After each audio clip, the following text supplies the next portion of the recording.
Handmade by Susan. I live in the Bay Area of California with two children.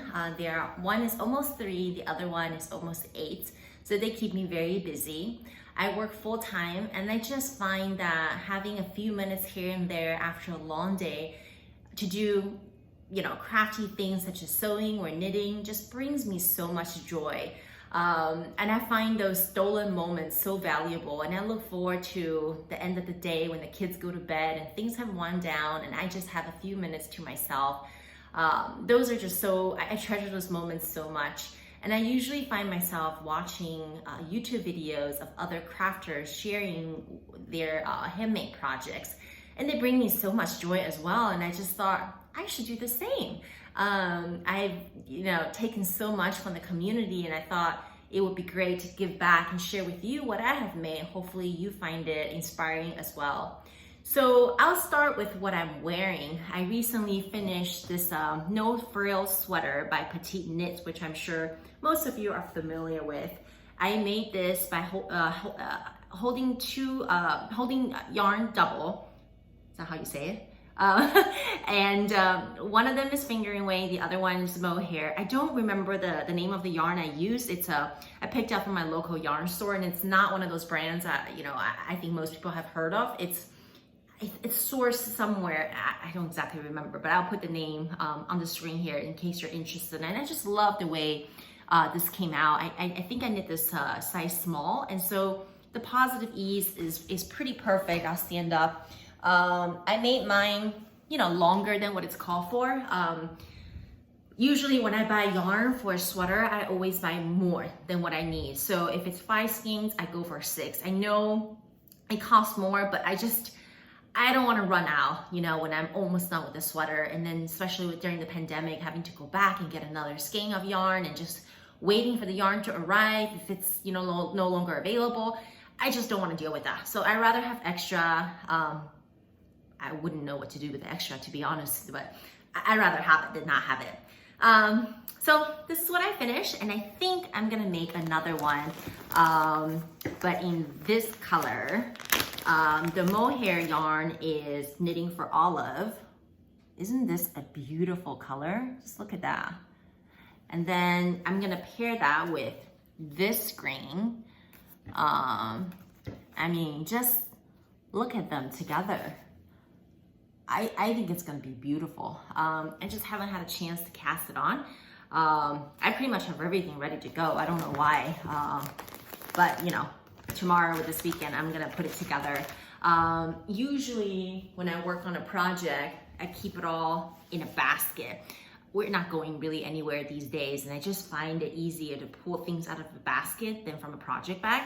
Obviously, when I used to travel a lot for my work and flying all over the place, I always have a knitting project with me, and it's obviously in a knitting bag. But dealing with a zipper is not as ideal as just having a basket with you, and the basket is so cute. Usually, what I have in my basket is my notions pouch. I love this bag. It opens up wide. I can keep everything in here. I got my stitch markers, got my measuring tape, row counter. This is so important. Tapestry needle. I'm sure all of you have these. Just miscellaneous stuff. Pencil, measure your gauge. So usually this is just in my basket. The pattern itself, obviously. And then I've got this interchangeable needles holder that I made. My favorite are my favorite set of knitting needles, interchangeable, is the Eddie's Click. I just find it wonderful to work with. But the black leather case that it came in broke. I've had that for 15 years, so I really wasn't expecting it to last that long to begin with. So I have no problem with it breaking. And it gave me an excuse to go ahead and make one. And so, it's got a snap up here. I kept the original pouch that came with the needles case. This is my daughter's drawing. She turned it into a sticker for me, so I kept it here. But it's got all the needles in here. I made slots for it. And it's simple. It's not perfect. It's a little flimsy. I kind of just whipped it up. I probably should have, use a heavier batting, but it's okay. This is one of my favorite bags that I have made years ago, and it holds my double pointed needles. It's got a magnetic snap here, and it just holds all my double pointed needles, and I just prefer to make sleeves with double point. I did circular, I feel like I knit faster with double pointed needle on sleeves. Otherwise, I usually do magic loop or circular for sweaters and socks. So it's strange that I only do that for the sleeves, but I enjoy it. And then obviously I've got a pair of socks. I always, like many of you, have a pair of socks ready to go. I forget which pattern this is, but I can put it on the screen. And it's just a simple men's sock, and I don't enjoy making men's sock because they just look so big to me. And I know because their feet are much bigger, but I just don't like how big they look when I'm knitting them. So for men's sock, I always do ribbing. So they don't look as big, but they get the job done. So this one has been on my needle for a while. I think I just lost interest. Maybe it's time to knit another pair of socks and just leave this one here. We'll hide it somewhere. I have been super into sewing pouches. I usually either get really excited about knitting or I get really excited about sewing. I don't seem to do both at the same time. Are you like that too? I don't know why, but you know, it's just when the sewing urge hits, I just sew. I mean, no problem with that. So what have I been sewing? I've been making these gorgeous petal pouch bags, petal pouch by Noodlehead. And just look how cute they are. And I love this floral prints. I lined it with like a grayish blue lining, and I love the way it came out. And then because it's so much fun, I couldn't stop at one. I made another. And I find this print just as gorgeous. I think this is my favorite prints. And then another. And another. Another. More. And a brown one. And a blue one.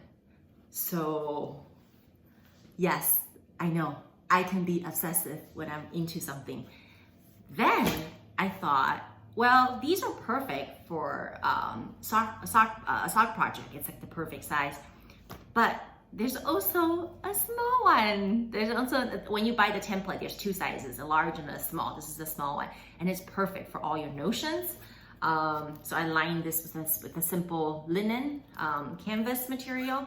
So I made 1 and 2 and 3 and 4 and 5 and 6. And I've already given away some of the ones I made, so I made a lot. They're just so much fun to make. What am I gonna do with them, you ask? I don't know, but it's here. And it brought me joy. I have fun making them, and that's all that matters, right? And then I made some needle cozy. I don't really use these. You know, I have a basket. They usually just, I throw them in there. They don't really come out. But I wanted to play with these snaps tool that I bought off Amazon. And if you're interested, I can show you what it looks like, how it works. But they're just so fun. They come in all these colors. So I was looking for an excuse to use snaps. So I made these needle cozies. And besides knitting, I picked up polymer clay again. I thought it would be fun to maybe make some stitch markers or progress keepers. So I kind of stopped doing polymer clay for a while because I somehow threw away an oven that I was using to bake clay. And so, you know, my husband wasn't comfortable with me using the oven to bake clay that he makes his bagel with in the morning. And so I went ahead and ordered another cheap, simple oven so that I can play with my polymer clay. And it came. And so I went to Michael's the other day to look for polymer clay. They were completely sold out. The entire section was just wiped clean. Can you tell me why? Like, what's everyone doing with polymer clay? Like, there was nothing left.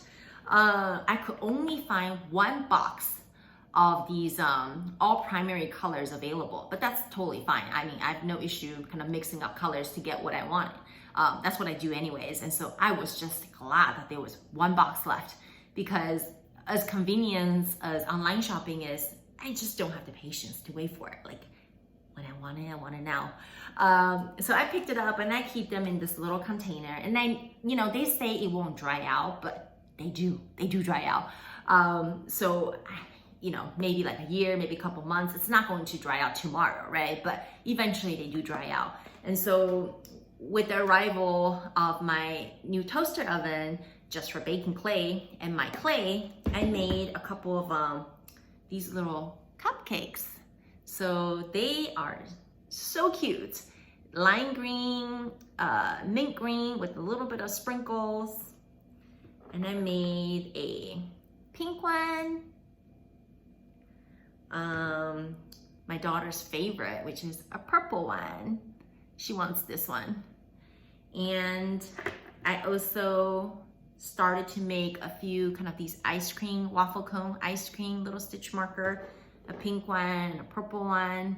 And it's so much fun. So I didn't stop at those. I made like a bunch up here. I think I made like a dozen. Like, I don't know what I'm gonna do with a dozen or more cupcake stitch markers, but they're cute. Actually, I think they came out a little bigger. I don't think they can work a stitch marker. Like, they're quite big. They're like the size of a quarter. So I may turn them into stitch markers, or just charms for, you know, for pouches. Maybe they can just hang off. I don't know, but it doesn't need to have a use, right? I have fun making it. It could just sit there and look pretty. Oh, here are a few. So I've also picked up stamping. I don't know what happened. I think I probably saw like somebody, like one of those new stamps came up on Instagram or something. So I went ahead, I think this was waffle flower stamps. They had these floral stamps, and I love floral. Like, you know, I showed you earlier, it's all floral. So I made these cards. Here's one. Here's another one. I love the colors. I thought they came out really well. I love them. You know, I think so few people take the opportunity to say thank you these days. I know people are busy, but I appreciate, you know, a thank you note, simple thank you notes, either via email or handwritten notes. I know that these days, you know, email is the preferred method, but I think whenever possible and when I have a chance, I like to write a handwritten note. But, you know, obviously any form of thank you is better than nothing, right? And so usually what I do is I make quite a bit of them, right? I have a little organizer tool, and I can show that to you. I'm quite proud of how I organize all my stamping tools, and usually I keep them very well organized. And when I have a free minute, I make a couple of these cards at once and I put them away. I have a little container organized by occasion, and you know, I've got the thank yous, I got the happy birthdays, I've got the holidays, right? So they're just all right there, and whenever I need it, I just pull one out. So this is gonna be a short episode. I just wanted to give this a try. There was really no prep of any sort. I kind of just figure, you know, the kids are doing their online learning and nobody's bothering me. I have the day off. Let's just do this and see how this goes, right? So if you've enjoyed this, please leave a comment below, or hit the thumbs up so I know, and subscribe if you like to see more. And if not, this may just be the one and only episode. But I hope there's more, and I hope to see you again real soon. Thanks, bye.